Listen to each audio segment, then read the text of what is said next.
Hello അസ്സാം വലൈക്കും. എല്ലാവരും സുഖവും സന്തോഷമായിട്ടിരിക്കുന്നു വിശ്വസിക്കുന്നു. റമദാൻ മുബാറക്. പിന്നെ ഇന്നത്തെ എൻ്റെ റെസിപ്പി എന്ന് വെച്ചാൽ നിങ്ങൾക്ക് മനസ്സിലായി കാണും, ടൊമാറ്റോ കെച്ചപ്പ്. നമുക്ക് എങ്ങനെ ഈസി ആയിട്ട് വീട്ടിൽ ടൊമാറ്റോ കെച്ചപ്പ് ഉണ്ടാക്കുന്നത് നമുക്ക് നോക്കാം. കുട്ടികൾക്കൊക്കെ നല്ല ഇഷ്ടപ്പെട്ട ഒരു സോസാണ് ടൊമാറ്റോ സോസും ഒക്കെ. അവർക്ക് ഫ്രഞ്ച് ഫ്രൈസിൻ്റെ കൂടെ പിന്നെ എന്ത് ഫ്രൈഡ് സ്നാക്കിൻ്റെ കൂടെയൊക്കെ ഡിപ്പ് ചെയ്ത് കഴിക്കാൻ ഇഷ്ടമുള്ളൊരു സാധനമാണ് കെച്ചപ്പ്. അതെങ്ങനെ ഉണ്ടാക്കിയെന്ന് നോക്കാം. അതിനുവേണ്ടി ഞാനിവിടെ ഒരു 2 കിലോ തക്കാളിയാണ് എടുത്തിട്ടുള്ളത്. നല്ല ചുമന്ന തക്കാളി നോക്കി വേണം എടുക്കാൻ. നല്ലപോലെ വാഷ് ചെയ്ത് വെച്ചിരിക്കുന്ന തക്കാളി. ഇനി നമുക്ക് ഇതെല്ലാം കൂടെ ഒന്ന് കട്ട് ചെയ്തെടുക്കാം. നല്ല ചുമന്ന തക്കാളി നോക്കി എടുത്താൽ നമുക്ക് നല്ല ഭംഗിയുള്ളൊരു കളർ കിട്ടും കെച്ചപ്പിന്. നമ്മൾ വേറെ കളറൊന്നും ഇതിന് ആഡ് ചെയ്ത് കൊടുക്കുന്നില്ല. അപ്പം നമുക്ക് ചുമന്ന തക്കാളിയുടെ കളർ ചുവപ്പ് തന്നെ, പക്ഷേ ചിലപ്പോൾ വെളുത്ത് അങ്ങനെയൊക്കെ ഇരിക്കുമല്ലോ, അതുകൊണ്ട് ഞാൻ ഉദ്ദേശിച്ചത്. ഇനി നമ്മളിത് എല്ലാം കട്ട് ചെയ്തിട്ട് ഇതിലേക്ക് ഒരു 8 വറ്റൽമുളക്, ഒരു കപ്പ് സവാള അരിഞ്ഞതും പിന്നെ ഒരു 7-8 അല്ലി വെളുത്തുള്ളിയും കൂടെ നമുക്ക് ഇതിലേക്ക് ആഡ് ചെയ്ത് കൊടുക്കണം. അപ്പോൾ 1 കപ്പ് സവാള, ഒരു 8 വറ്റൽമുളക്, ഒരു 7-8 വെളുത്തുള്ളിയുടെ അല്ലിയും കൂടെ. ഇനി നമുക്ക് ഇതൊന്ന് 1 മണിക്കൂറൊന്ന് ഒരു മീഡിയം ലോ ഫ്ലെയിമിൽ നമുക്കിത് വേവിക്കാൻ വെക്കണം. നമ്മൾ വേറെ വെള്ളമൊന്നും ആഡ് ചെയ്ത് കൊടുക്കുന്നില്ല, തക്കാളിയുടെ വെള്ളം മാത്രമേ ഉള്ളൂ. ഞാനിപ്പോൾ ഇത് ഏകദേശം 1 മണിക്കൂറൊക്കെ കഴിഞ്ഞിട്ടുണ്ട്. ഇത് തക്കാളിയൊക്കെ നല്ലപോലെ വെന്ത് ഉടഞ്ഞിട്ടുണ്ട്. ഇനി നമുക്ക് ഇതിൻ്റെ ഫ്ലെയിം ഓഫ് ചെയ്യണം. ഫ്ലെയിം ഓഫ് ചെയ്തിട്ട് നമുക്ക് ഇതൊന്ന് നല്ലപോലെ തണുക്കാൻ വെക്കണം. തണുത്തതിന് ശേഷം നമുക്കിത് നല്ലപോലെ ബ്ലെൻഡ് ചെയ്ത് നമുക്ക് ഇതെടുക്കണം. അപ്പോൾ തക്കാളിയൊക്കെ നല്ലപോലെ തണുത്തിട്ടുണ്ട്. ഇനി ഞാനൊരു ബ്ലെൻഡർ എടുത്തിട്ടുണ്ട്. ബ്ലെൻഡറിലോട്ട് നമുക്ക് ഇത് മുഴുവനായിട്ട് എന്തായാലും ബ്ലെൻഡ് ചെയ്തെടുക്കാൻ പറ്റത്തില്ല. ഇതിൻ്റെ കുറച്ചായിട്ട് നമുക്കിത് ബ്ലെൻഡ് ചെയ്തെടുക്കാം. ഇനി നമ്മൾ ആ 2 കിലോയും നമ്മൾ വേവിച്ച തക്കാളി നല്ലപോലെ ഒന്ന് ബ്ലെൻഡ് ചെയ്തെടുത്തിട്ടുണ്ട്. ഇനി നമുക്ക് അടുത്തിതൊന്ന് സ്ട്രെയിൻ ചെയ്ത് കൊടുക്കണം. ഇത് നല്ലപോലെ ഒന്ന് അരിച്ചെടുക്കണം. അപ്പം അതിൻ്റെ ഇതുപോലത്തെ തരിയൊക്കെ അങ്ങ് മാറാൻ വേണ്ടി നല്ലപോലെ നമുക്കൊന്ന് അരിച്ചെടുക്കണം.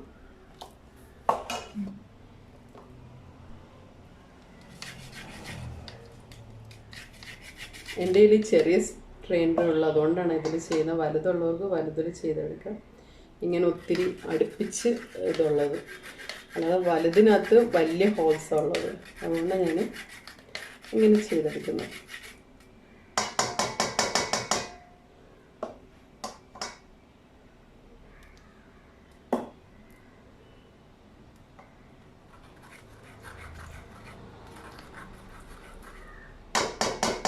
ഇതുപോലെ നമ്മൾ സ്ട്രെയിൻ ചെയ്തെടുക്കും. ഏകദേശം മൊത്തം ഞാൻ ഇത് നല്ലപോലെ സ്ട്രെയിൻ ചെയ്തെടുത്തിട്ടുണ്ട്. ഇനിയിപ്പോൾ തരിയില്ല. അതെ, ഇതാണ് നമുക്ക് കിട്ടിയത്. ആ മുളകിൻ്റെ അരിയും എന്താ പറയുന്നത് ടൊമാറ്റോയുടെ ആ തൊലിയൊക്കെയാണ് നമുക്ക് കിട്ടിയിരിക്കുന്നത്. അപ്പം നമ്മൾ ഇത് മൊത്തം കളഞ്ഞു. ഇനി നമുക്ക് ഇതിലേക്ക് നമുക്ക് 1 കപ്പ് പഞ്ചസാര നമുക്ക് ആഡ് ചെയ്ത് കൊടുക്കാം. പിന്നെ നമുക്ക് 1 കപ്പും 4 ടേബിൾ സ്പൂൺ വിനാഗിരി നമുക്ക് ചേർത്ത് കൊടുക്കാം. 1 കപ്പും 4 ടേബിൾ സ്പൂൺ വിനാഗിരി. പിന്നെ നമുക്കിതിലേക്ക് ഒരു 1.5 ടേബിൾ സ്പൂൺ ഉപ്പ് ചേർത്ത് കൊടുക്കണം. 1.5 ടേബിൾ സ്പൂൺ ഉപ്പ്. പിന്നെ നമുക്കിതിലേക്ക് ഒരു ചെറിയ കഷ്ണം പട്ട നമുക്കൊരു ഫ്ലേവറിന്, ഒരു മണത്തിനൊക്കെ വേണ്ടിയാണ് പട്ട നമ്മൾ ആഡ് ചെയ്ത് കൊടുക്കുന്നത്. അത് 2 കഷ്ണമാക്കി അതിനകത്തോട്ട് ഇട്ട് കൊടുക്കുക. ഇനി നമുക്ക് ഇത് വീണ്ടും ഒരു ലോ ഫ്ലെയിമിൽ ഈ കെച്ചപ്പിൻ്റെ വെള്ളമൊക്കെ, കെച്ചപ്പിൻ്റെ അല്ല തക്കാളിയുടെയൊക്കെ വെള്ളം ഒന്ന് വറ്റി വരുന്നിടം വരെ നമുക്ക് ലോ ഫ്ലെയിമിൽ ഇത് സ്റ്റൗവിൽ വെച്ച് കൊടുക്കണം. ഇനി ഏകദേശം വീണ്ടും ഒരു മണിക്കൂറെങ്കിലും എടുക്കും ഇതൊന്ന് വെള്ളമൊക്കെ വറ്റി വരാൻ വേണ്ടി. നമുക്ക് കെച്ചപ്പിൻ്റെ കൺസിസ്റ്റൻസി അറിയാമല്ലോ, നല്ല തിക്കായിട്ടുള്ള കൺസിസ്റ്റൻസി നമുക്ക് കിട്ടണം. അപ്പോൾ നമുക്ക് 1 കിലോ, ഏകദേശം 2 കിലോ തക്കാളി നമുക്ക് എടുത്താലും 1 കിലോ കെച്ചപ്പ് നമുക്ക് കിട്ടും. 2 കിലോ തക്കാളി എടുത്ത് നമുക്ക് 1 കിലോ കെച്ചപ്പാണ് നമുക്ക് കിട്ടുന്നത്. അപ്പം ഇതിനി 1 മണിക്കൂർ ഒക്കെ ആവും. ഒന്ന് വെള്ളമൊക്കെ വറ്റി ഒന്ന് ഇടയ്ക്കിടയ്ക്ക് ഒന്ന് ജസ്റ്റ് ഒന്ന് നിങ്ങളൊന്ന് ഇളക്കി ഒന്ന് കൊടുക്കുകയൊക്കെ വേണം. നമുക്ക് ഇടയ്ക്കൊന്ന് ടെസ്റ്റ് ചെയ്ത് നോക്കണം കെച്ചപ്പിൻ്റെ പരുവായോ എന്നൊക്കെ നമുക്ക് നോക്കണം. അത് ഞാൻ നിങ്ങളെ കാണിച്ചു തരാം എങ്ങനെ ഇതിൻ്റെ അറിയുന്നതെന്ന്. അപ്പം ഞാൻ ഇടയ്ക്കിടയ്ക്കൊന്ന് ഇളക്കിയൊക്കെ നോക്കിയിട്ടുണ്ടായിരുന്നു. ഇത് ഞാനൊരു 1/2 മണിക്കൂർ കഴിഞ്ഞ് ജസ്റ്റ് ഓപ്പൺ ചെയ്ത് നോക്കിയത്. അപ്പോഴും ഈ ഒരു പരുവ ആയിട്ടേ ഉള്ളൂ. വെള്ളമൊന്നും അധികമൊന്നും ഒരുപാടൊന്നും വറ്റിയിട്ടൊന്നുമില്ല.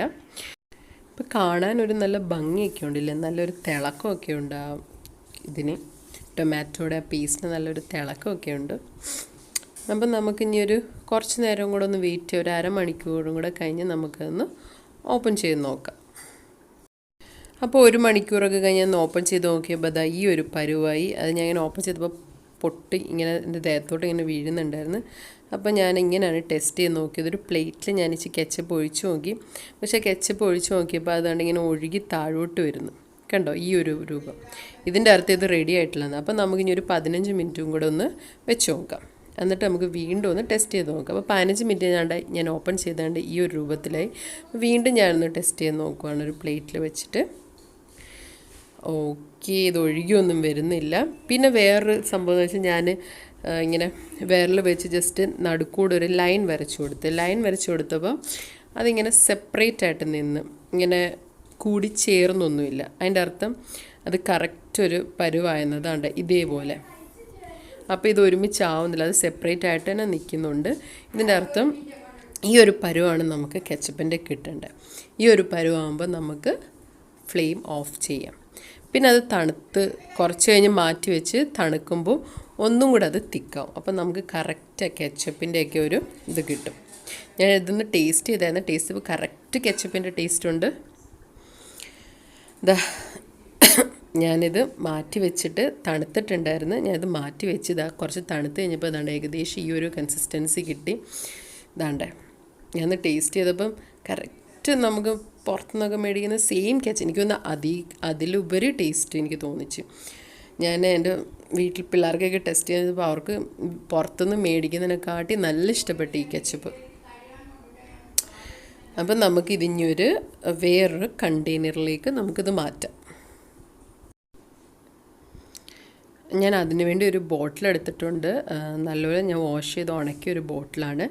ഞാൻ അതിലേക്ക് ഈ കെച്ചപ്പ് ഒഴിച്ചു കൊടുക്കാൻ ചോർപ്പോ എന്ന് പറയുന്ന അത് വെച്ച് കൊടുത്ത് എന്നിട്ട് അങ്ങനെയാണ് കെച്ചപ്പ് ഒഴിച്ചു കൊടുത്തത്. പക്ഷേ അത് ഫ്ലോപ്പായിപ്പോയി. കാരണം കെച്ചപ്പ് നല്ല തിക്കായതുകൊണ്ട് അതിലേക്കൂടെ അങ്ങോട്ട് പോകുന്നില്ലായിരുന്നു. ഞാൻ നല്ല ബുദ്ധിമുട്ടി. പിന്നെ ഞാനൊരു പൈപ്പിംഗ് ബാഗ് എടുത്ത് കേട്ടോ, അതിനകത്തോട്ട് കെച്ചപ്പ് ഒഴിച്ചു കൊടുത്തിട്ടാണ് അത് ബോട്ടിലോട്ട് പോയത്. അത് ഞാൻ ഈ വീഡിയോയിൽ കാണിച്ചിട്ടില്ല, കാരണം എനിക്ക് വീഡിയോ ഇപ്പോൾ എടുക്കാൻ പറ്റിയില്ല. അപ്പം പൈപ്പിംഗ് ബാഗ് വെച്ച് അതിനകത്ത് കെച്ചപ്പ് ഒഴിച്ചിട്ടാണ് ഞാനിങ്ങനെ ഞെക്കി ബോട്ടിലോട്ട് ഒഴിച്ചത്. അങ്ങനെയാണ് എനിക്ക് ഇത്രയും ഈ ബോട്ടിൽ നിറയെ കെച്ചപ്പ് ഒഴിക്കാൻ പറ്റിയത്. കാരണം മറ്റേത് കൂടെ പോകുന്നില്ലായിരുന്നു കേട്ടോ. നിങ്ങളും അതുപോലെ തന്നെ ചെയ്താൽ മതി. പൈപ്പിംഗ് ബാഗ് എടുത്തിട്ട് വെച്ചാൽ മതി, ഒഴിച്ചാൽ മതി. അപ്പം എന്താണ്ട് ഞാൻ കെച്ചപ്പ് ഉണ്ടാക്കി റെഡിയായി. ഒരു ബോട്ടിലും ആക്കി കുറച്ച് ഞാൻ മാറ്റി വെച്ചിട്ടുണ്ട്. എനിക്ക് ഏകദേശം 1 കിലോ കെച്ചപ്പാണ് കിട്ടിയത് 2 കിലോ തക്കാളിയിൽ നിന്ന്. അപ്പോൾ നല്ല രുചിയുള്ള കെച്ചപ്പ്. നിങ്ങൾക്ക് ഫ്രഞ്ച് ഫ്രൈസിൻ്റെ കൂടെ സ്നാക്സൊക്കെ ഉണ്ടാക്കിയിട്ടൊക്കെ എല്ലാം നിങ്ങൾക്ക് ഈ കെച്ചപ്പ് മതി. പുറത്തുനിന്ന് കെച്ചപ്പ് മേടിക്കേ വേണ്ട, നമുക്ക് ഉണ്ടാക്കാൻ വളരെ എളുപ്പം. പക്ഷേ കുറച്ച് ടൈം കുക്കിങ്ങിന് ആ ടൈം പോകുന്നുണ്ട്. പക്ഷേ കുഴപ്പമൊന്നുമില്ല, നിങ്ങൾക്ക് ചെറിയ തീയിലൊക്കെ വെച്ചിട്ട് ബാക്കിയുള്ള ജോലിയൊക്കെ തീർത്താൽ മതി. അല്ലാതെ അതിൻ്റെ കൂടെ തന്നെ നിൽക്കണമെന്നൊന്നും ഇല്ല. അപ്പോൾ എന്തായാലും നിങ്ങളിത് ട്രൈ ചെയ്ത് നോക്കണം. അപ്പോൾ നിങ്ങളെന്തായാലും ട്രൈ ചെയ്ത് നോക്കണേ. പിന്നെ നോക്കിയിട്ട് നിങ്ങൾക്കും ഇതുപോലെ കറക്റ്റായിട്ട് വന്നോന്ന് എന്നെ അറിയിക്കണം. കമൻറ്റ് ബോക്സിൽ കമൻറ്റ് ഇട്ടാൽ മതി കേട്ടോ. പിന്നെ വേറെ സംഭവം എന്ന് വെച്ചാൽ ഇത് അടിപൊളിയാണെന്ന് നോക്കാൻ കുട്ടികൾക്ക് കൊടുത്ത് നോക്കിയാൽ മതി. അവർ പറയും കെച്ചപ്പായെന്ന്. അവർക്ക് ഇഷ്ടപ്പെട്ട സംഭവം ക്ലിക്കായെന്നർത്ഥം. പിന്നെ ഇതിനകത്ത് ഞാൻ വിനാഗിരിയും ഷുഗറും ചേർത്ത്, നിങ്ങൾ വിചാരിക്കുന്നതിന് ഇതൊക്കെ ചേർത്തിരുന്നു. ഇത് ചേർത്തിരുന്ന പ്രിസർവേറ്റീവ്സ് ആയിട്ടാണ് ഞാൻ വിനാഗിരിയും ഷുഗറിനകത്ത് ആഡ് ചെയ്ത് കൊടുക്കുന്നത്. പിന്നെ നമ്മുടെ കെച്ചപ്പിന് ചെറിയ മധുരവും ഒക്കെ ഉണ്ടല്ലോ, അതിനു വേണ്ടി കൂടാണ് ഞാൻ അത് ആഡ് ചെയ്ത് കൊടുത്തത്. അപ്പോൾ നിങ്ങൾ എന്തായാലും ഇത് ട്രൈ ചെയ്ത് നോക്കണം. ട്രൈ ചെയ്തിട്ട് ഇതിൻ്റെ കമൻറ്റ്സ് എൻ്റെ കമൻറ്റ് ബോക്സിലിടണം. പിന്നെ നിങ്ങൾക്ക് ഈ വീഡിയോ ഇഷ്ടപ്പെട്ടെങ്കിൽ ലൈക്ക് ചെയ്യണം. ഇതുവരെ സബ്സ്ക്രൈബ് ചെയ്യാത്ത സബ്സ്ക്രൈബ് ചെയ്യാൻ വേണം. പിന്നെ ഇത് ഷെയർ ചെയ്യാൻ വേണം. വീണ്ടും പുതിയ റെസിപ്പി ആയിട്ട് വരുന്നിടം വരെ താങ്ക് യു.